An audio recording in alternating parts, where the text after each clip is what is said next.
Arg, mateys! Today I am going to share with you one of my favorite books of all time, Henry and the Buccaneer Bunnies by Carolyn Creamy, illustrated by John Manders.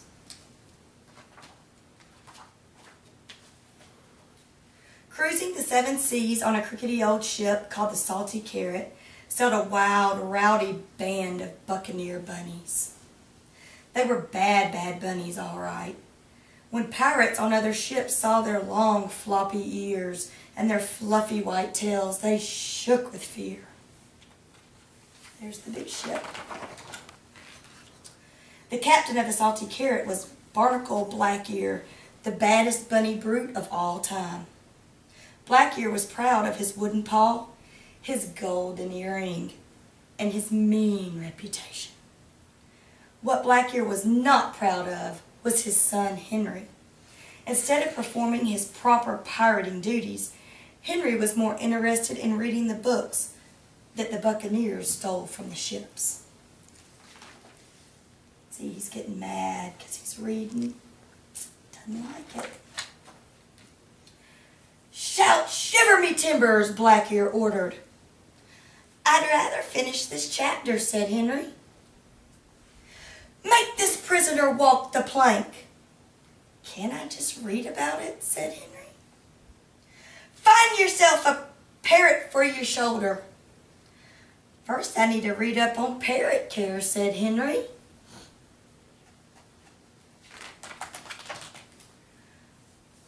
"Buccaneer bunnies don't need books," said Blackear.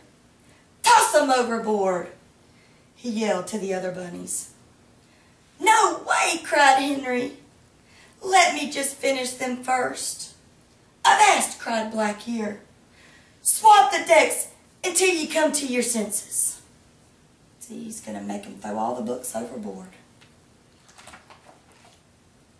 And so Henry swabbed the decks day after day while reading some of his favorite books, like Robinson Crusoe and 30 Days to Longer Ears. "Bet you can't learn how to do this from a book," Jean Lahaire said while sharpening his hook. Henry sighed and turned the page. "You'll never find booty like this in a book," Calico Jack Rabbit told him, holding up his stolen loot. Henry shrugged his shoulders and turned the page. "Can't do this with a book in your paw," Bartholomew Bunny said while sanding his peg leg. Henry turned the other page.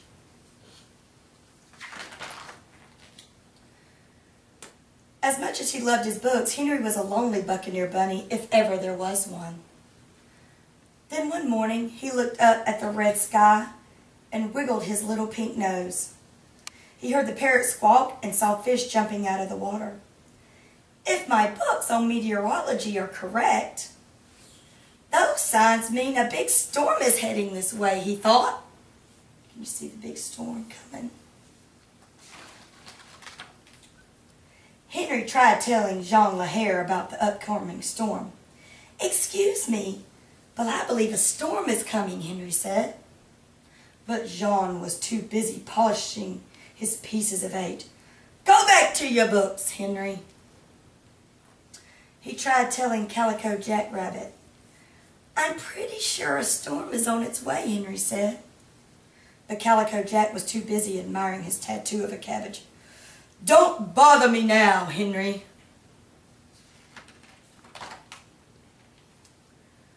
Finally, Henry cried, "Batten down the hatches! A huge storm is coming!" "What do you know about storms?" Blackear demanded. "Get back to swabbing the deck before I make shark bait out of those books." Henry did as he was told, but he kept his little pink eyes on the skies. When he saw the rats abandoning ship, he started packing up his books in empty treasure chests. See all the little rats running by, and he's packing up all his stuff. He's getting ready to leave that ship. The storm started small, a few low grumbles of thunder, a spike of lightning, then suddenly a crashing, bashing, thrashing wildcat of hurricane broke loose. It shook the ship. "Suffering sea dogs!" It mangled the mast. Great blimey bilges! See the storm and it's tearing up the ship.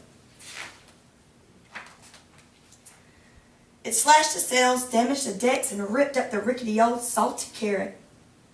All that was left floating on the choppy waters were a bunch of soggy bunnies and Henry's treasure chest filled with books. See all the guys floating? It's a good thing he had that. When the storm finally calmed down, Black Ear, Henry, and the rest of the buccaneers paddled to the nearest island. "We're ruined!" wailed Black Ear. "No ships! No pieces of eight! No gems!" He sat in the sand and blubbered like a lily-livered landlubber. But Henry got to work. The first thing he did was build a 2-story hut out of palm fronds and coconuts. "How did he learn to do that?" said Black Ear. "I read it in 101 Things to Do with Palm Fronds and Coconuts," replied Henry. There it is. Next he built a fire and cooked up a tasty seaweed stew.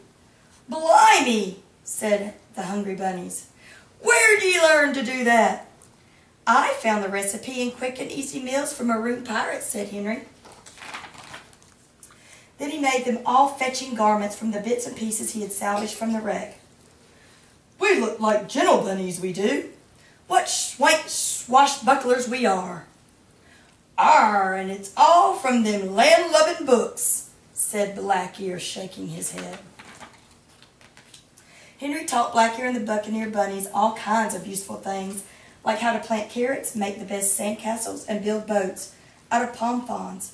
Soon they built a new ship, which they sailed to the library at the nearby Easter Islands every summer. Here the bunnies spent many happy hours splurring seaweed stew and reading books. "Aye, Buccaneer bunnies will always need books," said Black Ear. Henry just smiled and turned the page.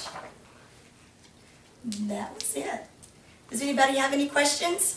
No. No, ma'am. Can anybody tell me what we learned today from our book?